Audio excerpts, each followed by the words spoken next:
இதோ உங்களை தேடி முதன்முறையாக வசீகரமான தொழில்நுட்பம் மற்றும் அதிவேகமான செயல்திறனுடன் UFX மொபைல்.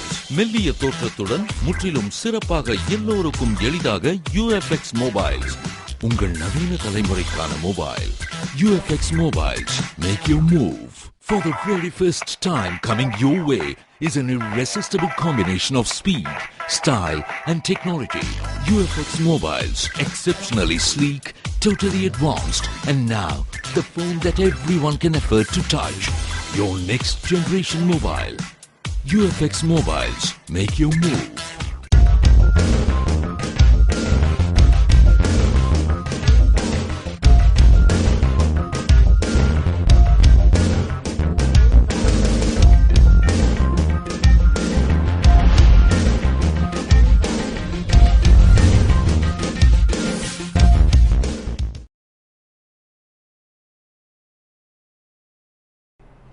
வணக்கம். புதுவைக்கு மாநில அந்தஸ்து என்ற முதல்வரின் உறுதி சட்டசபையில் அரசின் தீர்மானமாக நிறைவேறியது. இதனையடுத்து சட்டசபையை சபாநாயகர் சபாபதி காலவரையின்றி தள்ளி வைத்தார். புதுவை சட்டசபையில் புதுவைக்கு மாநில அந்தஸ்து என்ற தனிநபர் தீர்மானத்தை காங்கிரஸ் உறுப்பினர்கள் வல்சராஜ், மல்லாடி கிருஷ்ணராவ், நமச்சிவாயம், திமுக உறுப்பினர் நாஜிம், என்ஆர் காங்கிரஸ் VMC சிவகுமார், PR சிவா ஆகியோர் ஆதரித்து பேசியதும் முதல்வர் ரங்கசாமி பதிலளித்து பேசுகையில் புதுவைக்கு மாநில அந்தஸ்து என்ற தனிநபர் தீர்மானம் வரவேற்புக்குரியது. இதில் எந்த உறுப்பினருக்கும் மாறுபட்ட கருத்து கிடையாது என்றும் தற்போது புதுவையின் எந்த திட்டமும் மத்திய அரசின் அனுமதி பெற்ற பிறகுதான் செயல்வடிவம் பெறும் கட்டாயத்தில் உள்ளது. மேலும் மாநில அந்தஸ்து பெற்றால் மாநில வருவாய் மேலும் அதிகரிக்கும். இது மட்டுமின்றி மாநில அந்தஸ்து கொடுக்கும் சூழல் கனிந்து வருவதால் அதனை பெறுவதற்கு மத்திய அமைச்சர் நாராயணசாமி மற்றும் மாநிலங்களவை உறுப்பினர் கண்ணன் உறுதுணையாக இருக்க வேண்டும். அவர்கள் பாராளுமன்றத்தில் இது தொடர்பாக பேசி ஒரு நல்ல வடிவத்தை பெற்றுத்தர வேண்டும். இதற்கு தமிழக முதல்வர் ஜெயலலிதா, திமுக தலைவர் கருணாநிதி மற்றும் இதர கட்சி பாராளுமன்ற உறுப்பினர்கள் உறுதுணையாக இருந்து மாநில அந்தஸ்தை பெற்றுத்தர வேண்டும் என்றும் இதனை அரசின் தீர்மானமாக ஏற்றுக்கொண்டு மத்திய அரசிற்கு கொண்டு சென்று மாநில அந்தஸ்தை பெறுவோம் என்று உறுதியுடன் கூறினார். இதனைத் தொடர்ந்து அந்த தீர்மானம் அரசு தீர்மானமாக சட்டசபையில் நிறைவேறியது. பின்னர் சபாநாயகர் சபாபதி காலவரையின்றி சட்டசபையை தள்ளி வைத்தார். முறையான ஆவணங்கள் இல்லாத பள்ளி வாகனங்கள் மற்றும் ஆட்டோக்கள் பறிமுதல் செய்யப்படும் என்று பள்ளி வாகன ஓட்டுநர்கள் மற்றும் உரிமையாளர்களுடன் நடைபெற்ற ஆலோசனைக் கூட்டத்தில் போக்குவரத்து SP சிவதாசன் எச்சரித்து கூறினார். புதுவை போக்குவரத்து SP அலுவலகத்தில் பள்ளி வேன், ஆட்டோ மற்றும் பேருந்துகளின் உரிமையாளர்கள், ஓட்டுநர்களின் ஆலோசனைக் கூட்டம் SP சிவதாசன் தலைமையில் இன்ஸ்பெக்டர்கள் ரவிக்குமார், ஆறுமுகம், வெள்ளான் ஆகியோர் முன்னிலையில் நடைபெற்றது. கூட்டத்தில் SP சிவதாசன் பேசுகையில் புதுவையில் பள்ளி மாணவர்களை ஏற்றி செல்லும் வாகனங்களில் RC புத்தகம், இன்சூரன்ஸ், உரிமம், ஓட்டுநர் உரிமம் ஆகியவை அவசியம் இருக்க வேண்டும். மாணவர்கள் வாகனங்களில் செல்லும்போது தலை கைகளை வெளியே நீட்டாதபடி போதுமான தடுப்பு அவசர வழி இருக்க வேண்டும். அதுபோன்று ஆட்டோக்களில் ஓட்டுநர் இருக்கையில் மாணவர்களை ஏற்றி செல்லக்கூடாது. பாதுகாப்பு கருதி மாணவர்களின் புத்தகப்பை உடம்பு வெளியே தெரியாதபடி ஏற்றி செல்ல வேண்டும் என்றும் பெற்றோர்கள் ஓட்டுநரின் கைபேசி எண்களை வைத்திருக்க வேண்டும். மேலும் பள்ளி வளாகத்தில் பள்ளி வாகனங்களை மட்டுமே நிர்வாகம் அனுமதிப்பதால் ஆட்டோக்களையும் அனுமதிக்க வேண்டும் என வலியுறுத்தியுள்ளோம் என்றும் ஒவ்வொரு பள்ளி பேருந்திலும் பள்ளி ஊழியர் சென்று வர வேண்டும். வாகனத்தில் ஏற்படும் பழுதுகளை அடிக்கடி நீக்கி நன்றாக வைத்திருக்க வேண்டும். மேலும் முறையான ஆவணங்கள் இல்லாமல் விதியை மீறி இயங்கும் பள்ளி வாகனங்கள் பறிமுதல் செய்யப்படும் என்று எச்சரித்து கூறிய அவர், மேலும் இதுகுறித்து பள்ளி நிர்வாகம், வாகன ஓட்டுநர் மற்றும் பெற்றோர்கள் விழிப்புணர்வு பெறும் வண்ணம் துண்டு பிரசுரம் வழங்கவும் ஏற்பாடு செய்யப்பட்டுள்ளதாக கூறினார். கூட்டத்தில் ஆட்டோ ஓட்டுநர்கள் சங்க தலைவர் மணிவண்ணன் மற்றும் நிர்வாகிகள் கலந்து கொண்டனர். புதுவை மகளிர் மற்றும் குழந்தைகள் மேம்பாட்டுத்துறை சார்பில் காமராஜர் நகர் தொகுதிக்குட்பட்ட பயனாளிகளுக்கு முதியோர் ஓய்வூதியத்தை எதிர்க்கட்சித் தலைவர் வைத்திலிங்கம் வழங்கினார். புதுவை சித்தன்குடி ஜெயராம் திருமண மண்டபத்தில் குழந்தைகள் மற்றும் மகளிர் மேம்பாட்டுத்துறை சார்பில் காமராஜர் நகர் தொகுதி முதியோர் மற்றும் விதவைகளுக்கு ஓய்வூதியம் வழங்கும் நிகழ்ச்சி நடைபெற்றது. இதில் சிறப்பு விருந்தினராக முன்னாள் முதல்வரும் எதிர்க்கட்சித் தலைவருமான வைத்திலிங்கம் கலந்து கொண்டு 250 பயனாளிகளுக்கு ஓய்வூதிய தொகையை வழங்கினார். அப்போது மகளிர் மற்றும் குழந்தைகள் மேம்பாட்டுத்துறை இயக்குநர் மீனாகுமாரி, துணை இயக்குநர் ராஜேஸ்வரி, காங்கிரஸ் பிரமுகர் காசிலிங்கம் மற்றும் துறை அதிகாரிகள் பலர் உடனிருந்தனர். புதுவை அரசு குடிமைப்பொருள் வழங்கல் துறை சார்பில் நுகர்வோர் விழிப்புணர்வு பயிற்சி முகாமினை சட்டமன்ற உறுப்பினர் தமிழ்ச்செல்வன் துவக்கி வைத்து சிறப்புரையாற்றினார். புதுவை தொழிலாளர் துறை பயிற்சி அரங்கில் குடிமைப்பொருள் வழங்கல் மற்றும் விவகாரங்கள் துறை சார்பில் நுகர்வோர் விழிப்புணர்வு பயிற்சி முகாமின் துவக்க விழா சென்னை இந்திய நுகர்வோர் சங்க இயக்குநர் சந்தன ராஜன் தலைமையில் நடைபெற்றது.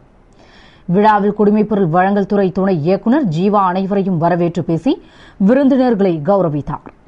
நிகழ்ச்சியில் சட்டமன்ற உறுப்பினரும் பாப்ஸ்கோ தலைவருமான தமிழ்ச்செல்வன் சிறப்பு விருந்தினராக கலந்து கொண்டு முகாமினை துவக்கி வைத்து சிறப்புரையாற்றினார். திரளான நுகர்வோர்கள் பங்கேற்ற முகாமிற்கான ஏற்பாடுகளை துறை அலுவலர்கள் செய்திருந்தனர்.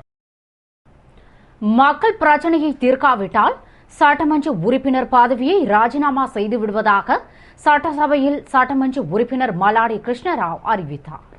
புதுவை சட்டசபை பூஜ்ய நேரத்தில் சட்டமன்ற உறுப்பினர் மல்லாடி கிருஷ்ணராவ் ஏனாம் மருத்துவமனையில் போதுமான வசதிகள் இல்லாததால் உயிரிழப்பு ஏற்படுவதாகவும் ஏழை மக்களுக்கு இன்சூரன்ஸ் திட்டத்தின் கீழ் விண்ணப்பம் பெற்று பணம் கொடுத்து உரிய நபரிடம் பணம் சென்று சேரவில்லை. எனவே சுய உதவிக்குழு பெண்களுக்கு கடன் உதவி, மருத்துவமனையில் போதிய வசதி, வெள்ளம் தடுப்பு பணி, அம்பேத்கர் பாலிடெக்னிக் கல்லூரியில் அடிப்படை வசதிகள் போன்ற பிரச்சினைகளை உடனடியாக தீர்க்க வேண்டும். இல்லாவிட்டால் வரும் அக்டோபர் 2ஆம் தேதி தனது சட்டமன்ற உறுப்பினர் பதவியை ராஜினாமா செய்து விடுவதாகவும் ஆகஸ்ட் செப்டம்பர் மாத சம்பளத்தை வாங்க மாட்டேன் என்று கூறினார். ஒருங்கிணைக்கப்பட்ட தேசிய மாணவர் படை அமைப்பு அதிகாரிகளின் ஆண்டு ஆலோசனைக் கூட்டம் லாஸ்பேட்டையில் நடைபெற்றது. தேசிய மாணவர் படை மாணவ மாணவிகளையும் தேசிய மாணவர் படை அமைப்பையும் இணைக்கும் பாலமாக உள்ள தேசிய மாணவர் படை அதிகாரிகளின் ஆலோசனைக் கூட்டம் லாஸ்பேட்டை NCC வளாகத்தில் நடைபெற்றது.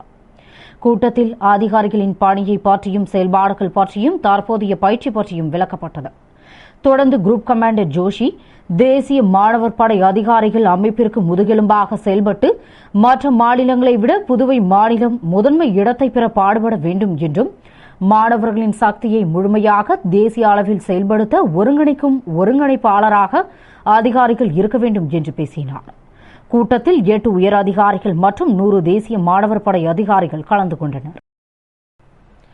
புதுவை உழவர்கரை அரசு பெண்கள் மேல்நிலைப் பள்ளியில் வட்டம் 2 அரசு மற்றும் தனியார் பள்ளி மாணவர்களுக்கான கோகோ விளையாட்டுப் போட்டிகள் நடைபெற்றது. புதுவை கல்வித்துறை சார்பில் வட்டம் 2 உழவர்கரை நகராட்சிக்கு உட்பட்ட அரசு மற்றும் தனியார் பள்ளிகளைச் சேர்ந்த 14 மற்றும் 17 வயதிற்குட்பட்ட மாணவ மாணவியர்களுக்கான கோகோ விளையாட்டுப் போட்டி நடைபெற்றது. கடந்த 2 தினங்களாக நடந்த போட்டியில் 14 வயதிற்குட்பட்ட மாணவர் பிரிவில் திலாசுப்பேட்டை அரசு ஆண்கள் நடுநிலைப் பள்ளி முதலிடத்தையும், மேட்டுப்பாளையம் பள்ளி 2ஆம் இடத்தையும், பிச்சவீரன்பேட் அரசு நடுநிலைப் பள்ளி 3ஆம் இடத்தையும் பிடித்தது. தொடர்ந்து நடைபெற்று வரும் விளையாட்டுப் போட்டியில் 30க்கும் மேற்பட்ட பள்ளிகள் விளையாடி வருகின்றன. போட்டிக்கான ஏற்பாடுகளை திலாசுப்பேட்டை அரசு ஆண்கள் பள்ளி உடற்கல்வி ஆசிரியர் செய்திருந்தார். பல் மருத்துவக் கல்லூரி முறைகேட்டை கண்டித்து நீதி விசாரணை நடத்துவது போன்று நடித்து அரசு ஊழியர் சங்கங்களின் சம்மேளனம் சார்பில் நூதன போராட்டம் நடைபெற்றது. புதுவை மகாத்மா காந்தி பல் மருத்துவக் கல்லூரியில் மாணவர் சேர்க்கை மற்றும் மாணவர்களின் வகுப்பறைகளுக்கு இருக்கைகள் உள்ளிட்ட பொருட்கள் வாங்கப்பட்டதில் முறைகேடுகள் நடந்துள்ளதாகவும் இதுகுறித்து உரிய விசாரணை நடத்தப்பட வேண்டும் என்று வலியுறுத்தி அரசு ஊழியர்கள் சங்கங்களின் சம்மேளனம் சார்பில் தலைமை தபால் நிலையம் முன்பு சம்மேளன கௌரவ தலைவர் பாலமுருகன் தலைமையில் தலைவர் ஆனந்தராசன் மற்றும் நிர்வாகிகள் முன்னிலையில் நூதன ஆர்ப்பாட்டம் நடைபெற்றது. இதில் நூதன முறையில் முறைகேடுகள் குறித்து நீதி விசாரணை நடத்துவது போன்று நீதிமன்றத்தில் நடைபெறுவது போன்று குற்றம் சாட்டப்பட்டவர் நிற்பது போலவும் நீதிபதி தனது இருக்கையில் அமர்ந்து வழக்கை விசாரிப்பது போன்றும் வழக்கை தொடுத்தவர் வாதிடுவது போன்றும் நடித்து காட்டி ஆர்ப்பாட்டம் செய்தனர். இதில் மருத்துவக் கல்லூரி ஊழியர்கள் திரளாக கலந்து கொண்டனர். வீடு இல்லாத தெருவோரம் வசிப்பவர்களுக்கு பாதுகாப்பு இல்லம் ஏற்படுத்தி தர வேண்டும் என்று சட்டசபையில் மானிய கோரிக்கைகள் மீதான விவாதத்தில் அரசு கொறடா நேரு வலியுறுத்தினார். புதுவை சட்டசபை மானிய கோரிக்கைகள் மீதான விவாதத்தின் போது அரசு கொறடா நேரு பேசுகையில், நகராட்சி வரியை முறையாக வசூல் செய்தாலே அனைத்து அடிப்படை வசதிகளையும் செய்துவிடலாம். ஆனால் அதிகாரிகள் அலட்சியமாக உள்ளதாகவும், பெரிய மார்க்கெட், புதிய பேருந்து நிலையம் போன்ற இடங்களில் நகராட்சி கடைகளை வாடகைக்கு எடுத்தவர்கள் வாடகை செலுத்தாமல் கடையை பகுடி என்ற முறையில் விற்பதாகவும், இதற்கு தீர்வு காண வேண்டும். வீடு இல்லாத தெருவோர வாசிகளை கண்டறிந்து பாதுகாப்பு இல்லம் ஏற்படுத்தி தர வேண்டும் என்றும், உள்ளாட்சி தேர்தல் நடைபெற உள்ளதால் நகராட்சி, கொம்யூன் பஞ்சாயத்து வார்டுகளை சீரமைத்து தர வேண்டும். அனைத்து அரசு பள்ளிகளிலும் கழிப்பிட வசதியை மேம்படுத்தி தர வேண்டும் என்று கூறினார். தொடர்ந்து சட்டமன்ற உறுப்பினர் கல்யாணசுந்தரம் பேசுகையில், புதுவையில் ஆளப்படும் குப்பைகளை கருவடிக்குப்பம் பகுதியில் கொட்டப்படுவதால் பல்வேறு பிரச்சினைகள் ஏற்படுகிறது. எனவே ஆயங்குட்டி பாளையத்தில் 25 ஏக்கரில் குப்பைகள் கொட்டுவதற்கென தனியாக உள்ள இடத்தில் குப்பைகளை கொட்ட வேண்டும். உள்ளாட்சித்துறையில் டேங்க் ஆபரேட்டர்களை நியமிக்க வேண்டும். மீனவர்கள் நலனுக்காக காலாப்பட்டு பகுதியில் தனியாக பெட்ரோல் பங்க் ஏற்படுத்த நடவடிக்கை எடுக்க வேண்டும் என்றும், கருவடிக்குப்பத்தில் உயர்நிலைப் பள்ளி கொண்டுவர வேண்டும் என்று பேசினார். அதுபோன்று சட்டமன்ற உறுப்பினர் கார்த்திகேயன் பேசுகையில், மாநில தேர்தல் ஆணையம் விரைவாக செயல்பட்டு நகராட்சி தேர்தல் நடத்த வேண்டும். உள்ளாட்சித்துறைக்கு போதிய நிதி இல்லாததால் மத்திய அரசிடம் பெறுவதற்கு நடவடிக்கை எடுக்க வேண்டும் என்றும், ஊசுடு தொகுதியில் குடிநீர் சுத்திகரிப்பு நிலையம் அமைக்க பரிந்துரைக்க வேண்டும். 100 நாள் வேலைவாய்ப்பு திட்டத்தில் வட்டார வளர்ச்சிக்கு அதே ஊரை சார்ந்தவர்களுக்கு அடையாள அட்டை கொடுத்து 100 நாள் வேலைவாய்ப்பு திட்டத்தை செம்மையாக்க அமல்படுத்த வேண்டும் என்றும், வங்கிகளை கல்விக் கடனை உடனடியாக வழங்க அறிவுறுத்த வேண்டும். ஊசூடு தொகுதியில் 10 கணு முதல் அயங்குட்டி பாளையம் வரை மின்விளக்கு வசதி அமைத்து தர வேண்டும் என்று கூறினார். அதுபோன்று சட்டமன்ற உறுப்பினர் அசோகானந்த் பேசுகையில், மீன்வளத்தை பெருக்கும் வகையில் தேங்காய் திட்டு மீன்பிடி துறைமுகத்தை விரிவுபடுத்த வேண்டும். புதுவையில் உள்ள மண்வெட்டும் கப்பலை கொண்டே முகத்துவாரத்தை தூர்வார வேண்டும். அனைத்து பிராந்தியங்களுக்கும் சமமான கல்வி வளர்ச்சியை கொண்டுவரும் வகையில் சிபிஎஸ்இ பாடத்திட்டத்தை கொண்டுவர வேண்டும் என்றும், வேலைவாய்ப்பை அளிக்கும் வகையில் மத்திய அரசின் வேலைவாய்ப்பு தொடர்பான தொழிற்கல்வியை அளிக்க வேண்டும். குப்பை அகற்றும் பணியினை தனியாரிடம் விடுவதை விட அரசு சார்பு நிறுவனங்கள் சுய உதவி குழுக்கள் மூலமாக மேற்கொண்டால் பணம் மிச்சமாகும் என்று கூறினார். புதுவையை அடுத்த திருச்சிற்றம்பலம் ஸ்ரீ மகா எல்லைக்காளியம்மன் கோவிலில் 108 பால்குட அபிஷேகம் மற்றும் ஆராதனை நடைபெற்றது.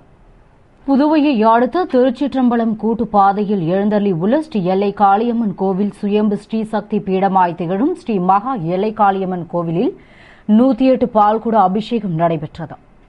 இதனை முன்னிட்டு பக்தர்கள் சக்தி மாலை போட்டு செவ்வாடை அணிந்து விரதம் இருந்து ஸ்ரீ வரசக்தி விநாயகர் கோவிலில் இருந்து பால்குடம் ஏந்தி கோவிலுக்கு ஊர்வலமாக வந்து அம்மனுக்கு 108 பால்குட அபிஷேகமும் சிறப்பு அலங்காரத்தில் சோடசோப தீபாராதனையும் தொடர்ந்து பக்தர்களுக்கு சிறப்பு அன்னதானமும் நடைபெற்றது. விழாவில் திரளான ஆன்மீக அன்பர்கள் பங்கேற்று வழிபாடு செய்து அம்மனின் திருவருளை பெற்றனர். விழாவிற்கான ஏற்பாடுகளை அறங்காவல் மற்றும் விழா குழுவினர் செய்திருந்தனர். இத்துடன் செய்திகள் நிறைவடைகின்றன. வணக்கம்.